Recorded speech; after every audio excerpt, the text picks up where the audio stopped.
Out of the 15 global issues assigned for the summer project, I picked challenge number 7, the rich-poor gap. So to start this off, the rich-poor gap is basically the inequality of global income because of fast economic growth in developing countries, which means the rich to poor people ratio is too unbalanced. To begin with, we can all say that children with a wealthy family usually have an easier time getting an education, or at least do better in school most of the time. Today's economy runs on money. Without money, life for you and whoever you may share it with becomes way more difficult. When living with very little money, you're restricted to a certain limit on what you can buy and afford. For example, school is affected greatly if you don't have enough money to support it. Food can also be a problem with low income. Being low on money means that poverty goes up and education goes down. If I were to live on $10 a day, then I would spend $4 to $6 on food and save the rest for later for emergencies.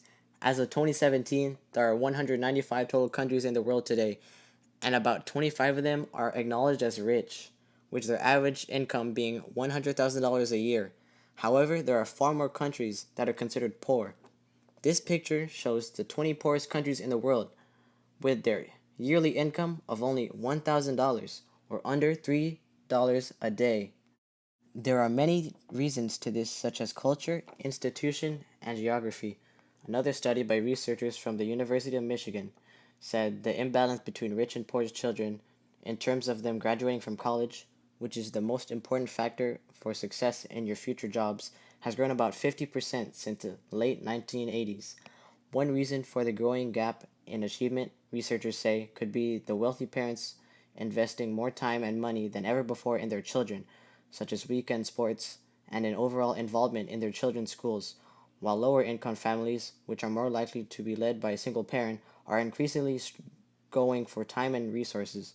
This is true in the fact that parents are trying to prepare their children for college, which is very essential in today's economy. The research I made on this topic helped me understand the various hardships that everyone in poverty has to go through. As for why I found this interesting, that's because firstly, I always try to learn something every day. Whether I do or I don't, I try anyways. Also, I thought that if I could learn more about this issue, the more I could figure out a way to help. Along with many other people around the globe speaking about this subject, my goal is to get rid of hunger and poverty everywhere. Thank you, and here are my sources.